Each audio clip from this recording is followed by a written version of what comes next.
Yeah, hi there. These comments are for Nakaza, and I am Michael, the founder, owner, and the materials writer for all of your lessons at the 7-step system to pass the TOEFL IBT. Now, you just completed my pretest, Part A and Part B, and now I'm going to listen to Part B. So in Part B, you're answering 3 specific questions, the purpose of which I will use to evaluate your overall speaking and pronunciation proficiency, and you're giving me some important information about yourself so I can better help you improve your English and ultimately increase your TOEFL score. The Part B protest for vowel and consonant. Okay, you want to say vowels. You're not pronouncing the V with vowel and consonant sounds. First question, what is my educational background and my work history? Okay. Currently I'm a college student and majored in business and administration. Let's go back to that beginning part there. Background and my work history. Currently I'm a college student. So currently, it was a little bit difficult understanding that word. And majored in business and administration. I would say currently I'm a college student majoring in business administration, or currently I'm a college student who majored or who is majoring in, depending on how you want to say that. And I got an associate degree in business All right. this May, and I'm going to transfer to another university. Okay. As a plan, I'm thinking to transfer next January. The reason why I have kind of time space between now and the day I'm going to transfer is because I wanted to raise my TOEFL score, and also I wanted to make some money. All right. And I'm thinking to major in economics next university because I am really interested in now and curious also. That's a good major. Work history. Let's go back to what you said there.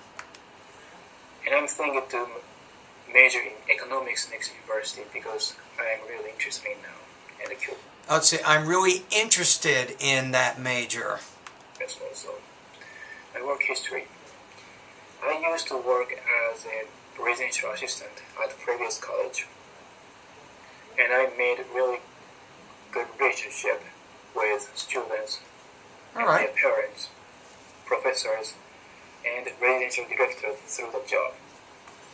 So there are some words sometimes when you're speaking, either it's a word stress issue or you're not clearly pronouncing all the sounds in the word, but sometimes there are words that you say, I'm not sure what you're saying.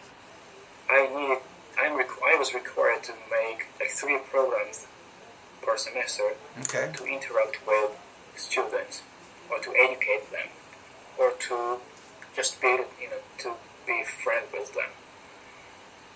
And through the project, through some programs, I taught Japanese culture, and I cooked Japanese food, and held an indoor soccer tournament, which all were successfully managed. And it was which you might say all of which were successfully managed. That might be a better way grammatically to express that idea. very good. So many students told me that those programs were amazing, and I was very happy about it. Sounds like you did a good job. And the second question, why is it important for me to improve my speaking pronunciation abilities of American English? This is an important question. It's because I want to work in the United States or worldwide in the future. So in the United States, it almost sounded like you're saying in the United States, but United States. My ideal place to work in the future is called World Economic Forum. I want to deal with some world issues such as poverty, or I would say poverty, not poverties. Poverty we typically use as an uncount noun. So I don't say there's many poverty in the world. I would say there is much poverty in the world. there's less education, gender gap, these kind of things. I want to deal with these problems and I want to improve it. It might be difficult to solve every problem, every issue that we have in the world now, but I want to work for it, because if no one does, nothing happens. So I won't be the person who is going to change some bad thing to like really good. Okay. And Sounds also, like you have some noble goals. In order to work there, I need to speak professional English. Okay. My grammar should be. I would say not professional English. I would say proficient English is probably the better word in that case. Who is going to change some bad thing to like really good. And also in order to work there, I need to speak professional English. My like I said, proficient English. Appropriately used, and my pronouns, like I actually, I spent 2 years in US right now, and like some people still ask me what just I said. It's because my pronouns is still, I still have. You want to say because my pronunciation, not pronounce. You want to use after because that's a subordinating conjunction. You want to use a subject and a verb after that. So pronunciation is a noun, pronounce is a verb. So be careful. Try to use the correct word form in the correct position in the sentence. Japanese accent, that might be the reason why people ask me what I did say. When people ask me what I said, not what did I say. So when you're using what's called a noun clause and you combine that with the main part of the sentence, you have to use connector, subject, verb, word order. It was kind of sad, but I still need to. But that drives me to study more. Good word, drives me, motivates me. Good, perfect. I can understand that meaning exactly. About pronunciation abilities. To be a professional English speaker. All right. And the third question, what do I hope to achieve in this course? Good. So this is also important. So now you're going to tell me what some of your goals are, what you want to do. I hope to achieve, in terms of speaking, I want to Americanize. I want to Americanize my speaking. Okay. I want to speak fluently.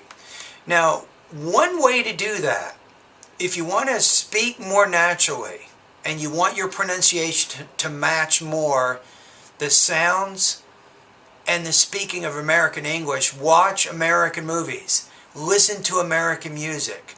Make sure you're reading magazines and newspapers on a regular basis. So keep getting a lot of exposure to the language, and gradually you will begin to change your pronunciation. It will become more and more natural.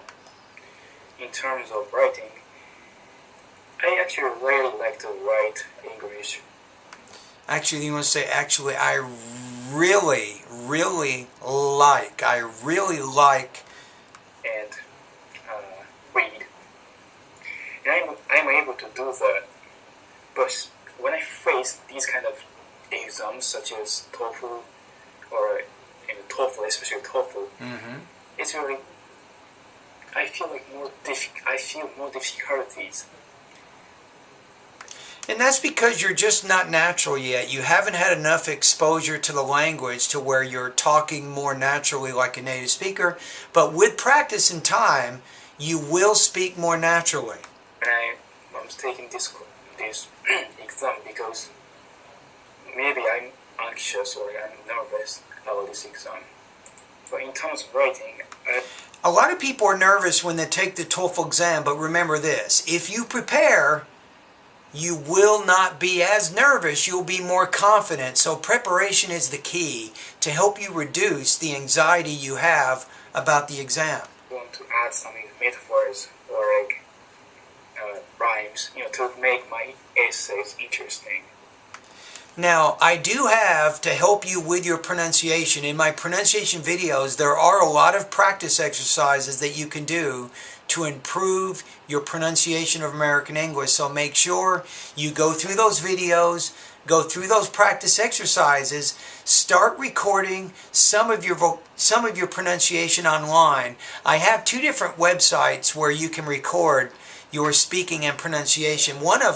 One of which is called Better TOEFL Scores Voxipop Talk Group. That one I don't monitor.